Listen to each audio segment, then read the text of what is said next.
Hello বন্ধুরা, শুভ দুপুর সবাইকে। তো কালকে থেকে আমি উনুনে রান্না করছি, যেহেতু পৌষ মাস ছিল, এতদিন উনুন জ্বালাতে পারিনি, তো রান্নাও করতে পারিনি।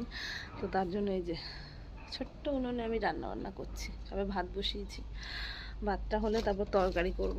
কি তরকারি করব পরে দেখাবো তোমাদের। অনেকটা দেরি হয়ে যায় আমার রান্না করতে, কিছু করার নেই। যাই হোক, এখন ভাতটা হচ্ছে। আজকে তো শনিবার, নিরামিষ, তো দেখা যাক কি করা যায়। ছেলে সোয়াবিন খেতে চায় না। সোয়াবিনটা আমিও খাই, কিন্তু অত ভালো খাই না। তো নিরামিষের দিন একটু সোয়াবিন, ডাল এসবই তো ভালো লাগে, কিন্তু ছেলেটা খেতেই চায় না। ও শুধু আলু আলু আলু দিয়ে কিছু একটা করে দাও, খেয়ে নেবে।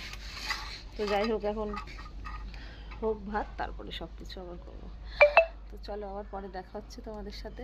আমার ছাদে আসতে কষ্ট হচ্ছে, ছাদে তো উনুন বানিয়েছি, একবার আসছি, একবার উঠছি, একবার নামছি, একবার এটা আনছি, একবার এটা আনছি, এরকমই কষ্ট হচ্ছে।